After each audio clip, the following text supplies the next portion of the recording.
Minggu yang lalu kita sudah membaca beberapa ayat firman Tuhan dari Perjanjian Baru yang menerangkan mengenai karakter ataupun roh seorang armor bearer. Amin. Dan kita berhenti di satu ayat yang menerangkan mengenai kerendahan hati. Biar saya baca sekali lagi dari 1 Petrus 5 ayat 5. Bukalah Alkitab saudara. 1 Petrus 5 ayat 5. Dapat? Semuanya kita mau menjadi pembawa senjata yang baik. Amin. Tapi kita tidak akan menjadi seorang pembawa senjata yang artinya melayani pemimpin, melayani otoritas di atas kita, kalau kita memelihara kesombongan. Kita hanya bisa menjadi pembawa senjata, rela melayani orang lain, kalau di dalam kita roh Yesus, roh pelayan, roh kerendahan hati. Mari pegang semua hatinya, katakan, di dalam hati saya yang berkuasa adalah roh Yesus. Roh seorang pelayan. Roh hamba. Bukan kesombongan. Mari kita baca 1 Petrus 5 ayat 5. 1, 2, 3, ya. Demikian jugalah kamu, hai orang-orang muda. Tunduklah kepada orang-orang yang tua. Dan kamu semua rendahkanlah dirimu seorang terhadap yang lain. Sebab Allah menentang orang yang congkak, tetapi mengasihani orang yang rendah hati. Rendah hati. Minggu lalu saya sudah sempat singgung, bahkan cara Tuhan menciptakan dunia ini, kekayaan-kekayaan alam, kebanyakan didapat dengan menggali ke bawah tanah. Menggali ke bawah dasar laut. Baru terdapat minyak bumi, baru terdapat semua tambang-tambang lainnya. Jadi ada prinsip Tuhan, yakni kita harus merendahkan diri, baru dapat ditinggikan. Kita harus rendah hati, baru Tuhan ada di dalam pihak kita. Amin saudara. Lukas 14 ayat 11 mengatakan, sebab barang siapa meninggikan diri, ia akan direndahkan. Dalam nama Yesus hujan berhenti. Biar tidak terhalang mudah-mudi pada hari ini. Amin. Baik, Lukas 14 ayat 11. Semuanya panas di dalam hati. Amin. Jangan karena hujan kita mengantuk. Semua tetap semangat. Haleluya. Goyang dulu kiri kanan. Panas saudaraku bilang. Bilang dulu, huh. Nah, lebih kuat lagi sekali lagi. Wuh.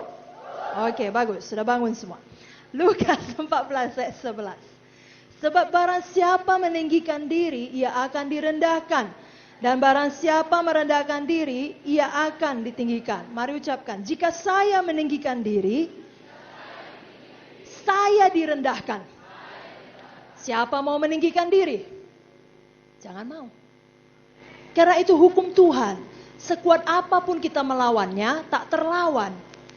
Baik, kita lanjutkan. Mari katakan, saya merendahkan diri, maka saya akan ditinggikan. Amin. Tapi perhatikan kemari. Kita bukan merendahkan diri dengan satu keinginan akan ditinggikan. Kita merendahkan diri karena kita mau seperti Yesus. Kita suka seperti Yesus. Saudara mengerti? Sama seperti banyak orang mengikuti hukum-hukum Tuhan, dengan berpikir, kalau saya ikuti hukum Tuhan, jangan mencuri, jangan membunuh, maka Tuhan akan cukup senang kepada saya, sehingga dia mau memberkati saya. Salah. Berkat kita bukan karena Tuhan cukup senang kepada kita. Itu semua anugerah Tuhan. Grace, mercy daripada Tuhan. Bukan karena baiknya kita, maka kita bisa lebih diberkati, tidak.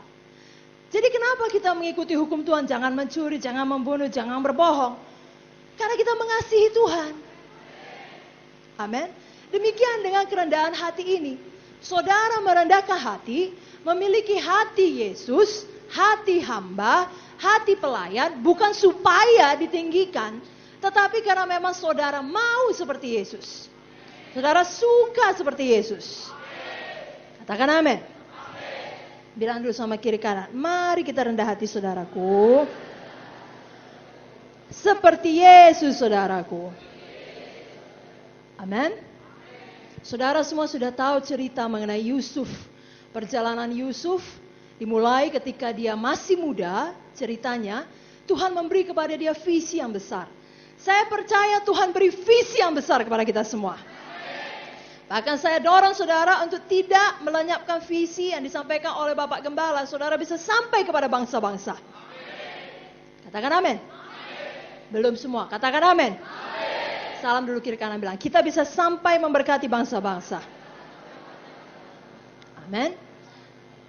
Tapi lihat kemari, sama seperti Yusuf punya visi yang sangat besar, yang kita tahu notabene pada akhirnya Tuhan berikan lebih daripada mimpinya. Nah, itulah Tuhan kita baiknya. Ini berita baik bagi saudara, Tuhan selalu berikan lebih dari apa yang saudara impikan, apa yang saudara imani. Jadi kalau ada di antara saudara yang doanya belum dijawab Tuhan, sore hari ini biarkan firman Tuhan meneguhkan saudara, tetap bervisi, tetap beriman. Tuhan berikan lebih daripada itu. Kalau mau tepuk tangan yang sungguh-sungguh. Meriah untuk Yesus. Amin. Tapi sore hari ini yang mau diajarkan, ditekankan kepada kita, sama seperti Yusuf memulai cerita kehidupannya dengan visi yang besar, Tuhan tidak langsung membawa dia kepada penggenapan visi itu begitu saja dengan mulus. Justru Tuhan bawa dia kepada begitu banyak bentukan, sehingga dia merendahkan diri. Dari seorang anak yang begitu dimanja, kan begitu ya, yang semua kebutuhannya dipenuhi dengan sangat mudah. Ada amin? Berganti nasib dalam satu hari menjadi budak. Direndahkan, dipermalukan. Kan begitu? Mungkin di rumah bapaknya dia punya pelayan. Sebagai budak, tidak seperti manusia. Tangan digari, di dalam Alkitab kan dikatakan Yusuf dibelenggu dalam buku Mazmur. Kerja di rumah orang sebagai pembantu, di rumah Potifar. Dari rumah Potifar, landing lagi lebih rendah daripada itu, di penjara bersama-sama dengan penjahat, pembunuh, ya dengan ya orang-orang yang jahat lah dalam kerajaan itu. Saudaraku yang kekasih, saudara juga kalau betul-betul berkata saya mau merendahkan diri, jangan heran kalau datang bentukan-bentukan seperti Yusuf. Jangan menyerah, jangan berhenti. Itu perlu untuk mengembangkan jiwa perhambaan di dalam diri kita. Sama seperti Yusuf, dia artinya akhirnya mengerti, ya, mengerti sungguh-sungguh. Betul-betul memiliki jiwa seorang hamba. Tuhan tahu hatinya siap. Sehingga Tuhan angkat dia menjadi Perdana Menteri Mesir. Izinkan Tuhan melihat hati saudara siap. Tidak lagi dikuasai oleh kemunafikan, kesombongan, kepentingan diri sendiri, aku. Tetapi hati saudara, Tuhan lihat, hati hamba itu bagaimana ya? Hati yang rendah hati itu bagaimana? Mau melayani orang lain. Dimulai dari pemimpin lah.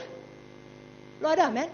Kalau pemimpin yang wajib kita layani pun, tidak mau kita layani, omong kosong kita mau melayani orang lain yang tidak wajib kita layani. Betul? Misalnya yang sepantaran kita, apalagi yang di bawah kita. Makanya perlu kali kerendahan hati untuk menjadi seorang armor bearer yang baik. Dan tentunya contoh teladan kita yang paling baik mengenai kerendahan hati adalah Tuhan Yesus. Mari buka Filipi 2 ayat 3 sampai 9. Mari baca bersama-sama. Filipi pasalnya yang kedua ayat 3 sampai 9. Oh, izinkan Roh Kudus mengetuk hati saudara. Ya, untuk membuang semua kesombongan. Saudaraku, kesombongan melarang saudara untuk bersikap ramah. Kesombongan melarang saudara untuk berkata maaf dengan segera. Itu semua kesombongan.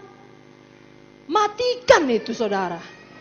Amin. Catherine pun bilang, matikan katanya. Filipi 2 ayat 3 sampai 9. 1, 2, 3 ya. Dengan tidak mencari kepentingan sendiri atau puji-pujian yang sia-sia. Semua membaca 1, 2, 3 ya. Sebaliknya hendaklah dengan rendah hati yang seorang menganggap yang lain lebih utama daripada dirinya sendiri. Dan janganlah tiap-tiap orang hanya memperhatikan kepentingannya sendiri, tetapi kepentingan orang lain juga. Hendaklah kamu dalam hidupmu bersama menaruh dan pikiran dan perasaan yang terdapat juga dalam Kristus Yesus. Yang walaupun dalam rupa Allah, tidak menganggap kesetaraan dengan Allah itu sebagai milik yang harus dipertahankan, melainkan telah mengosongkan dirinya sendiri dan mengambil rupa seorang hamba dan menjadi sama dengan manusia, dan dalam keadaan sebagai manusia ia telah merendahkan dirinya dan taat sampai mati, bahkan sampai mati di kayu salib. Itulah sebabnya Allah sangat meninggikan dia dan mengaruniakan kepadanya nama di atas segala nama, supaya dalam nama Yesus, nggak apa-apa, bertekuk lutut segala yang ada di langit dan yang ada di atas bumi dan yang ada di bawah bumi, dan segala lidah mengaku Yesus Kristus adalah Tuhan, bagi kemuliaan Allah Bapa. Amin. Amin. Luar biasa upah dari kerendahan hati.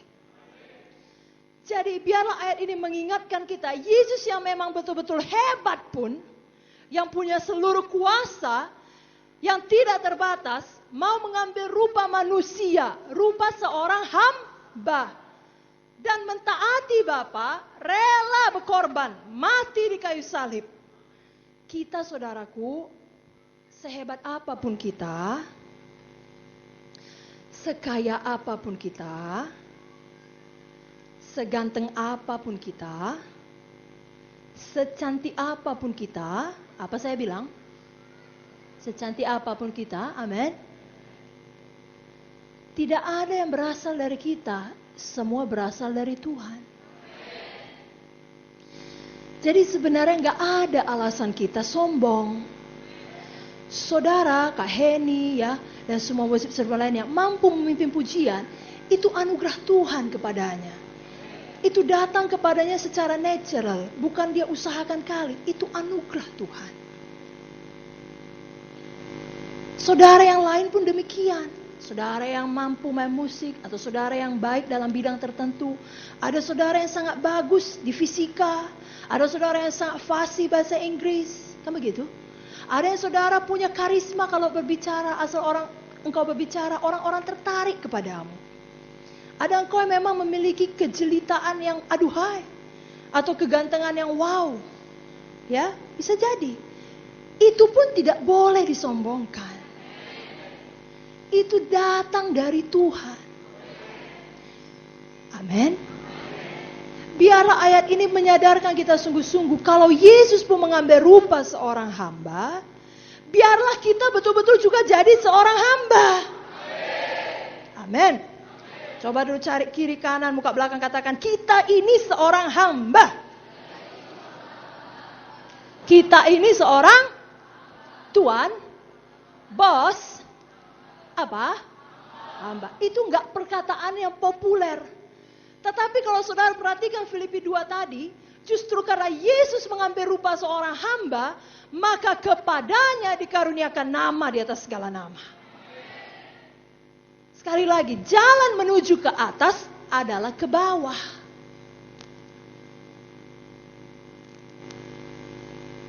Tapi saudara sudah cukup dewasa rohani untuk mengerti, saudara mau ke bawah, mau merendahkan diri, bukan demi bisa ke atas, tidak.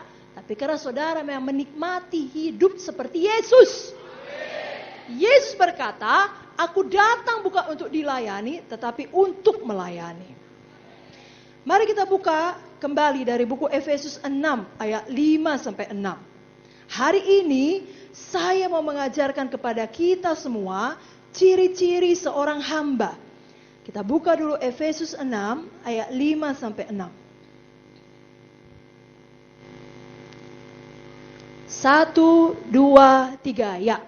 Hai hamba-hamba, taatilah Tuhanmu yang di dunia ini dengan takut dan gentar, dan dengan tulus hati, sama seperti kamu taat kepada Kristus.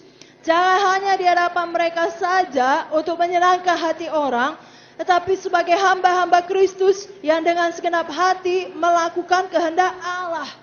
Pada minggu yang lalu saya terangkan, sebagai seorang hamba kita rela taat.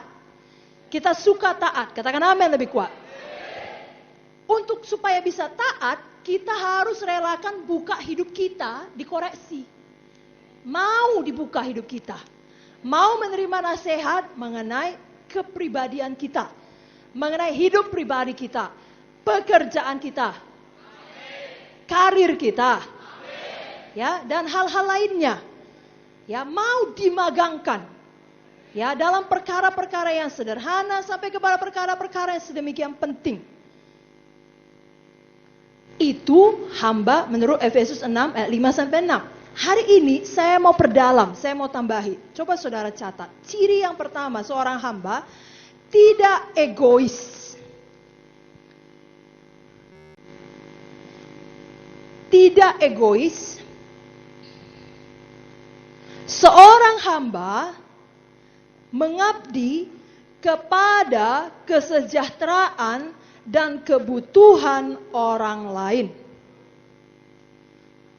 Semua mencatat. Seorang hamba mengabdi kepada kesejahteraan dan kebutuhan orang lain. Mari ikut-ikut sambil saudara membaca. Katakan, saya seorang hamba. Lebih kuat, saya seorang hamba.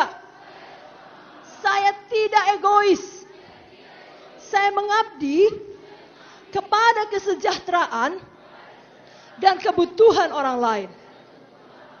Nah, dengarkan baik-baik. Seorang hamba tidak terlalu sibuk dengan kehidupannya sendiri, dengan kepentingannya sendiri. Tetapi dia justru hidup untuk melayani orang lain juga. Jadi seorang hamba tidak menuruti kehendaknya sendiri.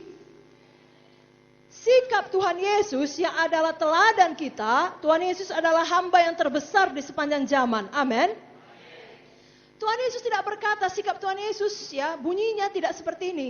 Penuhilah kebutuhanku, layanilah aku, perhatikanlah aku. Gak ada itu dalam ayat-ayat Tuhan Yesus. Maka Yesus berkata kepada murid-muridnya, layanilah aku. Kata Yesus kepadanya, penuhilah kebutuhanku. Gak ada. Kata Yesus, anak manusia datang bukan untuk dilayani, tetapi untuk melayani. Nah, itu kata Yesus. Amin, saudaraku.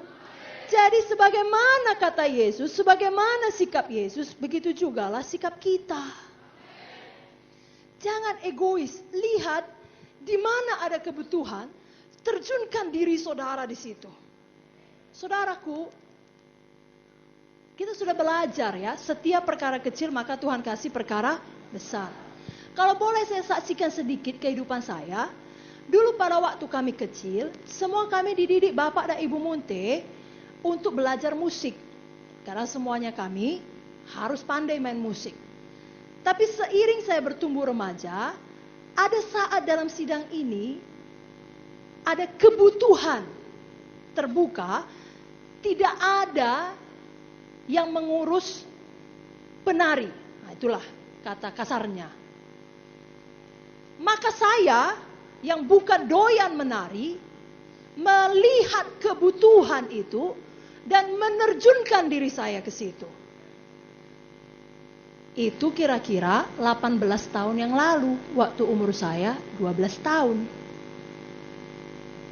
Memakan waktu 18 tahun, baru ada celebration sebesar ini. Karena ada kebutuhan. Jadi bukan karena kita suka, karena ada kebutuhan. Tapi karena itu kehendak Tuhan, Tuhan berkati. Sekarang pun, bukan saya suka mengurus sekolah minggu anak, tapi ada kebutuhan. Kalau suka saya, misalnya ngapain? Pergilah ke luar negeri. Kan begitu? Belum kawin. Betul? Mampu berkhotbah, mampu bahasa Inggris. Ngapain di sini? Tiap hari diganggu anak seleb. Maaf ya, terus terang. Satu hari sampai 100 SMS. Perkara-perkara yang sepele. Tapi ada kebutuhan. Bukan mau saya, mau Tuhan. Saudara, pemusik, lihat ada kebutuhan. Misalnya, saya kasih saudara ide. Sekolah minggu anak, tidak ada pemain musik. Jadilah pemain musik. Hidup saudara menjadi inspirasi kepada ribuan, kita punya 1000 lebih anak sekolah minggu. Yang memang tersebar dengan ratusan tiap-tiap tempat. Satelit tidak sampai ratusan. Menginspirasi anak sekolah minggu, saya mau jadi pemusik. Kan bisa? Kok gak ada amennya? Saudara penyanyi, saudara yang kasih ide, izinkan kami, kalaupun belum diangkat, kami melayani di sekolah minggu. Lalu anak-anak yang kecil-kecil itu, dari kecil pikir, hidup yang paling enak adalah hidup melayani seperti kakak-kakak itu. Seperti ibu-ibu itu. Jangan sibuk kali mau dihormati, pakai seragam, tampil di depan. Lihat kebutuhan orang. Terjun ke situ. Makanya PWMC diajari kalau KKR, lihat kebutuhan, ada jiwa sakit, doakan. Saudara tidak egois.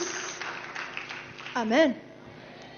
Bahkan kalau saya sarankan saudara-saudara yang kuliah, saudara-saudara yang punya banyak waktu senggang, saudara-saudara yang punya kamera sendiri, seharusnya selain sebagai penari, pemusik, penyanyi, saudara membantu dalam bidang multimedia. Saudara belajar, kenapa? Karena ada kebutuhan di situ. Bukan apa aku senang aja. Apa Tuhan senang? Apa yang dibutuhkan kerajaan sorga? Katakan amin. Tapi itu nggak bisa pikir sampai sejauh itu. Kalau perkara-perkara kecil pun nggak dibiasakan mikirin kebutuhan orang. Punya minum, orang haus nggak dibagi, itu nggak bisa. Harus pikir orang ikut minum. Punya tempat duduk baik, orang nggak duduk, nggak bisa. Harus pikir orang dulu duduk. Dan itu berguna untuk hidup saudara, bukan hanya sebagai pelayan PWMC. Kelak kalau saudara yang muda-muda akan menikah, jadi ibu rumah tangga, saudara udah bisa jadi hamba. Hamba kepada anak saudara. Bukan lagi sibuk mengurus diri, fingernail, ya, medicure, itu ketahuan tidak pernah ya. Ada istilahnya. Ya, itu dia. Mani-pedi. Tidak lagi. Lalu anak dibiarin dengan angka 11. Bau ya, dan semuanya kurus, tidak makan, kurang gizi. Oh, saya tidak mau ASI pada anak, nanti bentuk tubuh saya rusak. Itu perempuan-perempuan egois. Karena dari kecil, ya maksud saya dari sekarang, tidak diajari hidup bagi orang lain. Saya bicara terus terang, karena berguna untuk hidup saudara. Nanti saudara menikah, ini kalau menikah laki-laki, gak akan mau sama perempuan egois. Kalau bisa, sayangnya dapat banyak, apa boleh buat? Sudah kawin. Tapi kan kalau bisa, laki-laki di sini tentunya mau sama perempuan-perempuan yang menjadi hamba kepada anaknya. Bukan ketika anaknya nangis, perempuan berkata, tunggu mama lagi make up. Bisa jadi, saudara pikir gak ada perempuan seperti itu? Ada. Itu gak jadi dalam satu hari. Makanya di sini diajari saudara, tidak egois. Jadi hamba bagi orang lain. Katakan amin. Saudaraku, tolonglah persuasif, lihat kebutuhan. Ya, lihat kebutuhan. Apalagi kalau kayak KKR kemarin banyak kebutuhan sana sini. Ya, lihat kebutuhan. Jangan jergok aja di situ, berdiri aja. Yang penting saya sudah nyanyi, saya sudah nari, saya sudah musik, siap. Lihat kebutuhan. Tanggap, itu baru hamba. Sifat yang kedua, tuliskan, tidak sombong, melainkan rendah hati.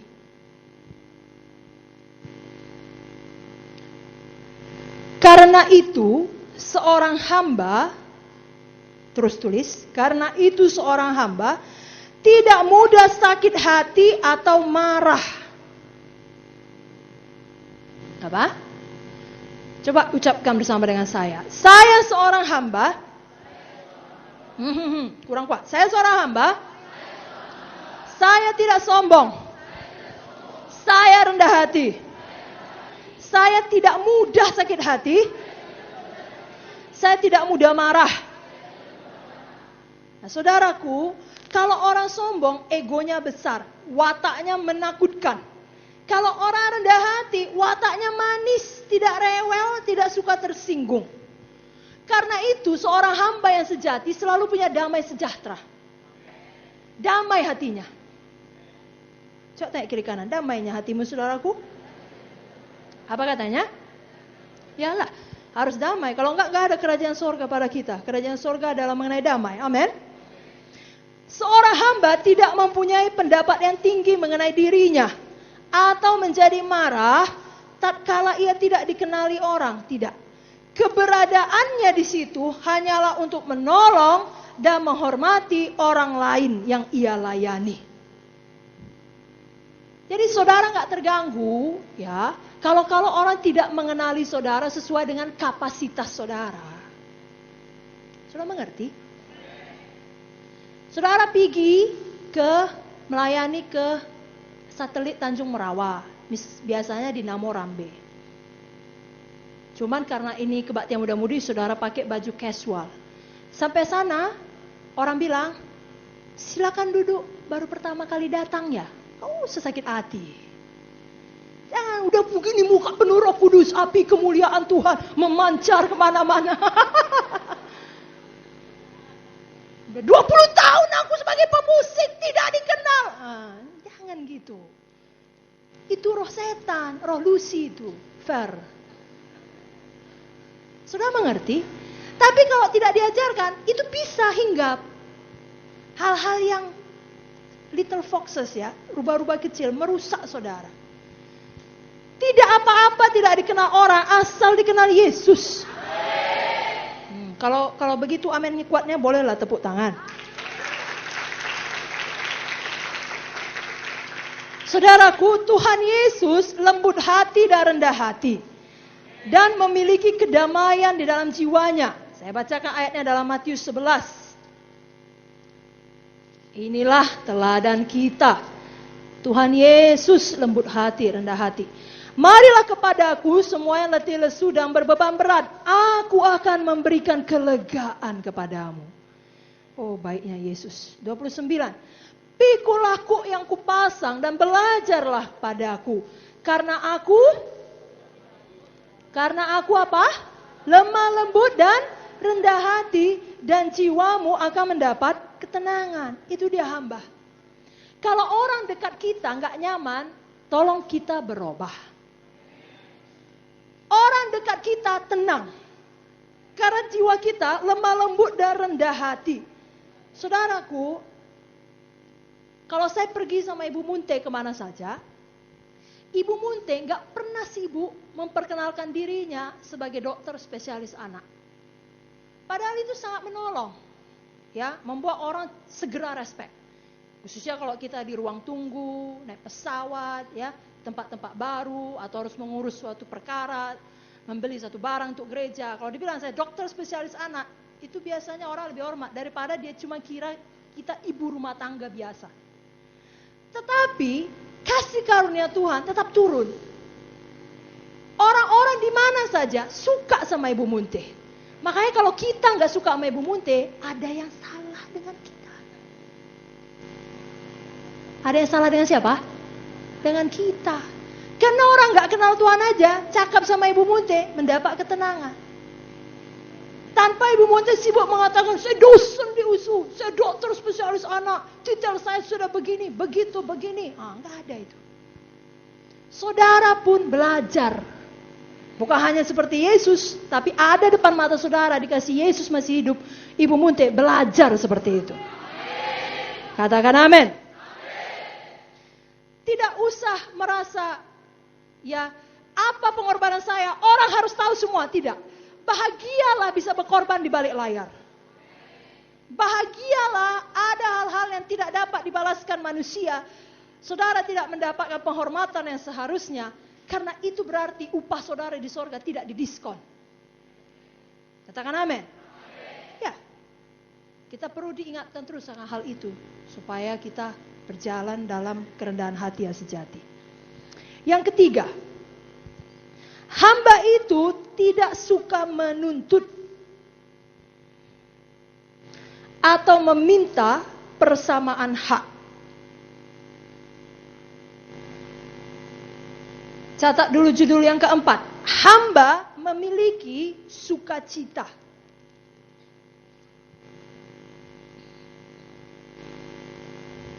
Yang kelima, hamba tidak independen, tidak bebas, tidak sesuka hati.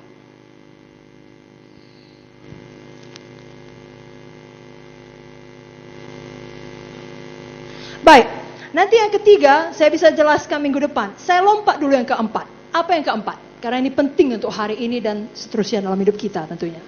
Coba, hamba itu bagaimana? Coba bilang 3 kali. 1, 2, 3, ya.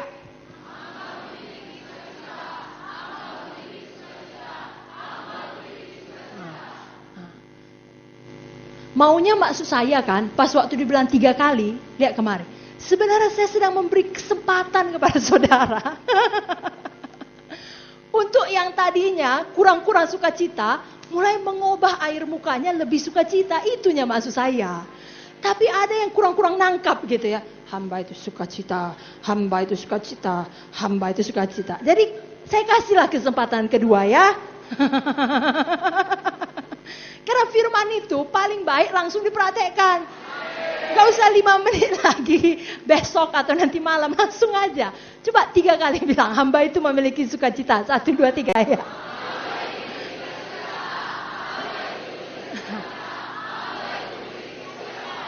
Haleluya. Coba bilang sama yang kiri kanan, kalau dia perempuan makin cantik, kalau yang ganteng, laki-laki bilang makin ganteng kau saudaraku. Gak ada ruginya banyak ketawa ya, gak ada ruginya sukacita. Baik untuk tubuh, baik untuk mental jiwa, baik untuk roh. Bilang amin lebih kuat. Jadi hari ini kita diingatkan lagi, diajari lagi, ditegur lagi. Kalau nggak sukacita harus segera bertobat. Itu nggak sifat hamba, itu sifat orang bos menuntut. Kenapa nggak sukacita? Karena yang kita tuntut nggak kita dapat. Karena yang terjadi di sekeliling kita nggak sesuai dengan harapan kita. Nggak seturut dengan kemauan kita. Itu bukan hamba. Hamba nggak punya hak untuk begitu. Untuk mengontrol sekeliling nggak ada haknya. Kan gitu ya kalau hamba. Makanya dia bersukacita. Dan memang kita mampu karena sumber sukacita kita adalah Yesus. Dialah hidup kita. Amin saudaraku. Dengar baik-baik. Orang-orang yang suka memberi, yang bagaimana? Adalah orang-orang yang memiliki sukacita sejati. Yesus mempunyai sukacita yang besar karena ia adalah seorang hamba yang suka melayani. Dan ia memberi kepada kita sukacitanya. Saya bacakan Yohanes 15 ayat 11. Ini poin yang terakhir. Ya, jadi dengarkan sungguh-sungguh. Lalu nanti berdoa, saudara berdoa dengan sukacita. Yohanes 15 ayat 11. 1, 2, sudah buka Alkitab semua? Yohanes 15 ayat 11. 1, 2, 3, ya. Semuanya itu kukatakan kepadamu, supaya sukacitaku ada dalam kamu, dan sukacitamu menjadi penuh. Yesus memberikan sukacitanya. Satu-satunya alasan saudara tetap tidak bersukacita, saudara menolaknya. Seperti firman Tuhan saya kemarin di TKP, hati kita yang degil. Kita yang bilang, no, thank you. Janganlah. Bagaimana hidup tanpa sukacita Yesus? Sukacita. Hidup seperti Yesus, hidup memberi. Amsal 11 ayat 23 sampai 24. Amsal 11 ayat 23 sampai 24. 1, 2, kuat-kuat ya. 3, ya. Keinginan orang benar mendatangkan bahagia semata-mata. Harapan orang fasik mendatangkan murka. Ada yang menyebar harta tetapi bertambah kaya. Ada yang hemat secara luar biasa namun selalu berkekurangan. Orang-orang yang selalu menimbun untuk dirinya sendiri, ya, mensecure masa depannya, itu adalah orang-orang yang paling kering hidupnya. Paling tidak bersukacita. Jangan jadi orang yang demikian. Saudaraku, apa kata Amsal? Keinginan orang benar mendatangkan bahagia. Jadi saudara bangun pagi hari, keinginan saudara, kalau itu adalah hati hamba, keinginan saudara melayani orang lain. Apa yang kubuat untuk orang serumahku pada hari ini? Oh, akan kukasihlah, kubuatkan teh manis kepada kakakku, kepada abangku. Kumasakkan makanan kepada adikku supaya dia enggak perlu masak. Kucucikan baju saudaraku yang itu. Kubelikan hadiah sebentar lagi ulang tahunnya. Keinginan saudara untuk melayani orang lain itu pun mendatangkan bahagia kepada saudara. Karena memang mau melayani orang. Lebih bahagia memberi dari menerima. Kalau hidup saudara belum bahagia seperti itu, berarti saudara kurang melayani orang. Kurang punya keinginan untuk mengurus orang. Karena kok keinginan saudara, kayak mana ya supaya buat Bapak Gideon senang? Kayak mana ya untuk buat worship servantku senang? Kayak mana ya supaya Ibu Muntes senang, lebih panjang umur. Mungkin dia gak kenal aku secara pribadi, tapi apa yang bisa buat dia senang? Keinginan seperti itu mendatangkan bahagia bagi saudara. Saudara mengerti? Kayak mana ya supaya buat Kak Vicky senang? Kayak mana ya supaya buat orang tuaku senang? Kayak mana hari ini berangkat kerja supaya yang semeja kantor dengan aku, yang berseberangan dengan aku bisa diberkati. Begitu. Lalu tiap hari saudara bahagia. Kayak mana ya datang PWMC supaya orang senang? Itu pun perlu saudara pikir. Lalu saudara suka datang PWMC. Mana amin ya? Saudaraku, orang-orang yang suka menimbun atau terlalu menghemat, rohnya kering. Tadi sudah kita baca Amsal. Sukacita diperuntukkan bagi orang-orang yang suka memberi kepada pelayan-pelayan yang suka melayani. Sukacita disediakan untuk orang-orang yang setia dalam pelayanan. Saudara baca ini Matius 25, saya baca aja lah ya. Matius 25 ayat 21. Bisa jadi ini ayat yang terakhir. Matius 25 ayat 21.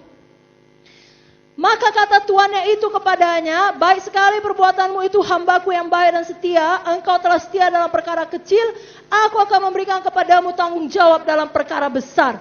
Masuklah dan turutlah dalam kebahagiaan Tuanmu. Ayat 23 mengatakan hal yang sama. Kepada siapa dikatakan? Kepada hamba.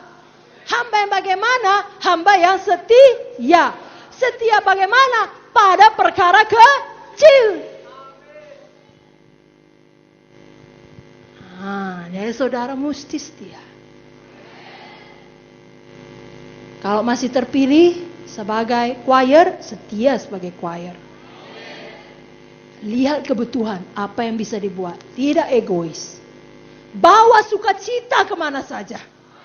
Saudaraku, hari ini saudara pergi ke satelit-satelit, besok juga dimanapun saudara ditempatkan. Saya menyuruh saudara, bukan lagi mendorong ya. Saya memaksa saudara, kalau saudara masuk ke ruang itu, ke tempat ibadah itu, atmosfer rohani harus berubah menjadi penuh sukacita. Harus. Itu baru hamba Tuhan. Saudara tidak datang dengan membawa roh kesombongan. Masuk ke dalam, melewati semua jemaat, duduk di tempat yang saudara ditentukanlah, dipersiapkan bagi saudara sebagai seorang penyanyi, sebagai seorang penari, dan sebagai seorang pemusik. Itu saudara bertingkah seolah-olah saudara gembala sidang. Cuma gembala sidang yang boleh seperti itu dan perlu seperti itu supaya jemaat tidak familiarity. Itu pun gak semua gembala sidang begitu, tidak semua pendeta begitu. Ya, banyak pendeta datang kongko-kongko dengan jemaat. Tapi kalau tanya saya, memang diperlukan hamba Tuhan yang disegani oleh jemaat. Sehingga hamba Tuhan itu bisa bicara otoritas kepadanya. Tapi saudara sebagai PMC tidak perlu seperti itu. Saudara bukan pengkhotbah. Saudara mengerti? Saudara jangan bergaya pengkhotbah. Saudara datang ke tempat itu, remaja-remaja, pemuda-pemuda yang tadinya nggak mau duduk di depan, yang tadinya masih di luar-luar, saudara bawa roh sukacita. Salami semua. Ayo, kami sudah datang. Ayo kita ibadah. Saudara minta hikmat Tuhan. Saudara buat icebreaker. Bukan saudara barang panjang dan lebar. Bukan gitu. Saya dari omongan saudara. Saudara memecahkan kebekuan.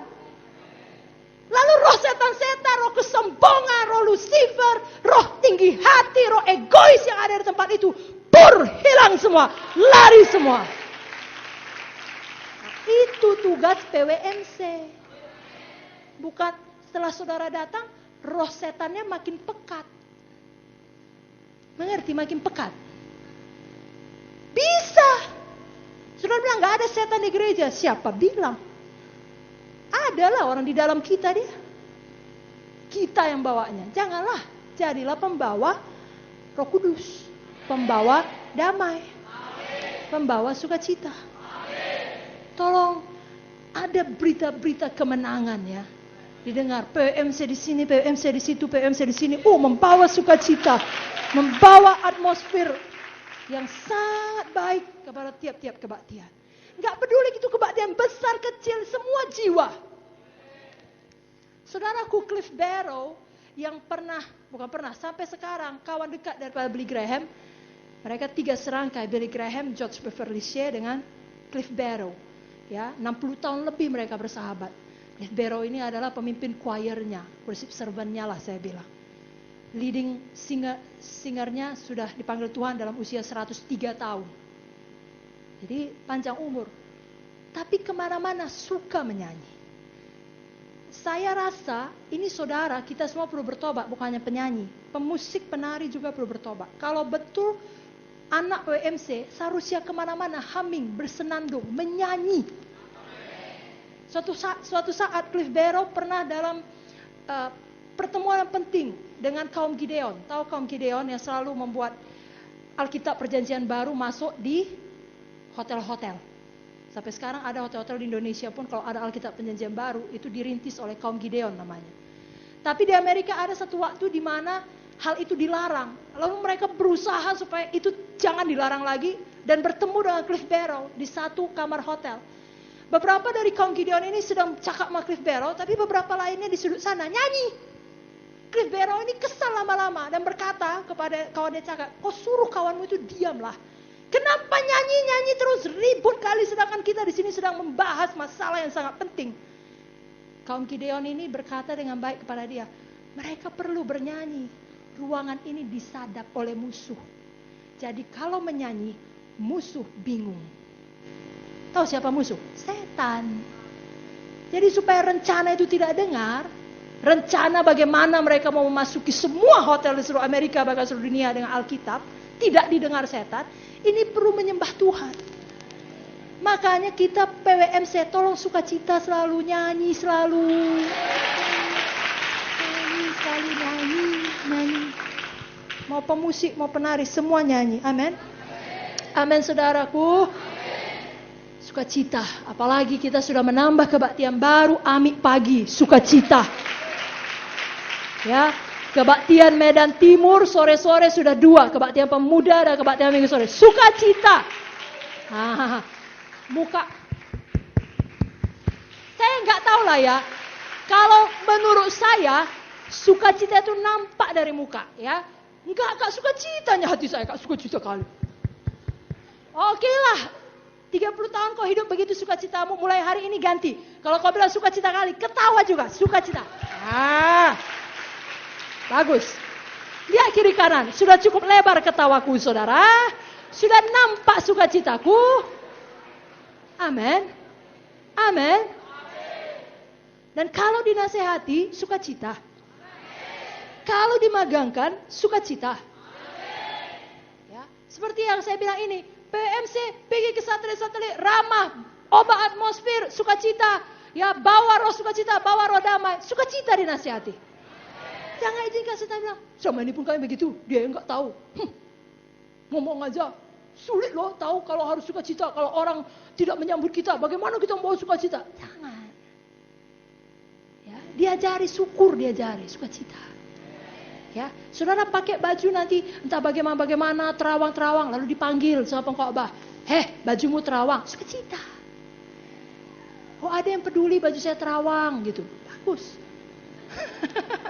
Berarti saya diperhatikan supaya saya jangan jadi apa istilah kita pelacur bakti. Bagus. Syukur sehingga saya tidak terlalu mereng terlalu ke sana. Berarti salah saya ini. Jangan langsung tidak tahu mode. Iyalah karena dia pun gak laku. Iyalah perempuan tua. Jangan gitu. Ya. Kok ketawa saudara? Setan bisa buat begitu. Amin. Lalu saudara duduk lalu ditegur sama yang lebih senior ataupun sama pengkhotbah. Ayo PMC. Lebih kuat amennya. Itu tugas seleb, bukan kami. Jangan. PMC 1. Berapa? 1. Amin saudara. Mau selalu belajar. Bersyukur ada yang mengajari. Haleluya. Sudah sukacita semua? Sudah tidak egois semua? Mari kita pakai